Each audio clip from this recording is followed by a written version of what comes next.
13 سال تک مکہ کے لوگوں نے اس پیغام کو ریجیکٹ کیا.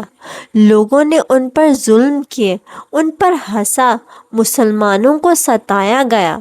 ایک وقت ایسا بھی تھا جب محمد صلی اللہ علیہ وسلم طیف گئے اور طیف کے لوگوں نے ان پر پتھر مارے.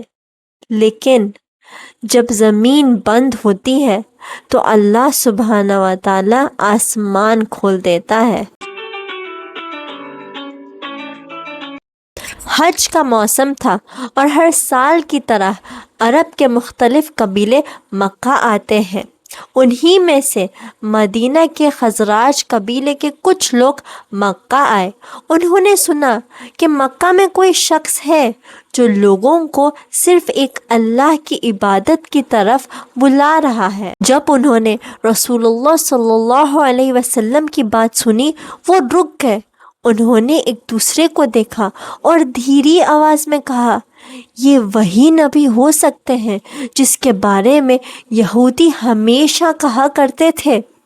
مدینہ میں رہنے والے یہودی اکثر انہیں وارن کرتے تھے، جلد ہی ایک نبی آئے گا اور ہم اس کا ساتھ دیں گے.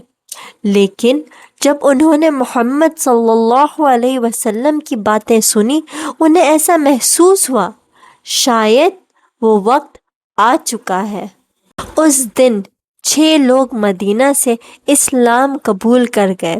انہوں نے رسول اللہ صلی اللہ علیہ وسلم سے وعدہ کیا، ہم مدینہ واپس جا کر لوگوں میں یہ پیغام پھیلائیں گے. ان لوگوں نے اپنا وعدہ رکھا. انہوں نے وہ وعدہ نبھایا اور مدینہ میں چھپ کے اسلام پھیلنا شروع ہوا. اگلا سال اگلا حج آیا. اس دفعہ 12 لوگ آئے مدینہ سے مکہ اور اس ملاقات کا وقت الگ تھا. دن میں نہیں، رات میں چھپ کے مینا کے پاس ایک جگہ عقبہ. وہاں اندھیرے میں انہوں نے محمد صلی اللہ علیہ وسلم سے ملاقات کی. انہوں نے ایک عہد کیا اور وعدہ کیا کہ ہم صرف اللہ کی عبادت کریں گے، ہم چوری نہیں کریں گے، ہم زنا نہیں کریں گے، ہم اپنے بچوں کا قتل نہیں کریں گے، ہم جھوٹ اور بہتان نہیں لگائیں گے اور ہم اچھائی میں محمد صلی اللہ علیہ وسلم کی اطاعت کریں گے. یہ تھی پہلی بیعت العقبہ جو صرف 12 لوگ تھے.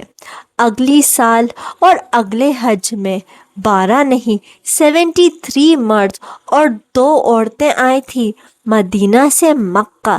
سب چھپ کر اندھیری رات میں وہی عقبہ کے مقام میں موجود ہو گئے اور اس دفعہ ان کا وعدہ اور بھی گہرا تھا. انہوں نے محمد صلی اللہ علیہ وسلم سے کہا، ہم آپ کو ویسے ہی پروٹیکٹ کریں گے جیسے ہم اپنے گھر والوں کو کرتے ہیں. یہ صرف ایمان کا وعدہ نہیں تھا، یہ حفاظت کا وعدہ تھا. اور اسی لمحے سے ہجرہ کا راستہ کھل گیا. محمد صلی اللہ علیہ وسلم نے مسلمانوں کو اجازت دی کہ مدینہ ہجرہ کرو. مکہ کے مسلمان چھپ کے شہر چھوڑنے لگے. اس دفعہ قریش اور بھی زیادہ گھبرا گئے. انہیں لگا تھا کہ اگر محمد مدینہ چلے گئے تو اسلام کو ایک پورا شہر مل جائے گا اور یہ پیغام پھیلنے سے روکنا بہت مشکل ہو جائے گا. اس لیے انہوں نے ایک فیصلہ لیا، محمد صلی اللہ علیہ وسلم کا قتل کرنے کا فیصلہ. اس کے بعد میریکل ہوتا ہے کیو آف تھور کا، جس کے بارے میں نے اپنے پچھلی ایپیسوڈ میں ڈیٹیل میں ڈسکس کیا تھا. آپ وہ میرے چینل میں دیکھ سکتے ہو. محمد صلی اللہ علیہ وسلم اپنے سب سے قریبی دوست ابو بکر رضی اللہ عنہ کے ساتھ خاموشی سے مکہ کے باہر نکل گئے. یہ صرف سفر نہیں تھا، یہ تھا ہجرہ. اور اسی ہجرہ سے اسلامک کیلنڈر شروع ہوا.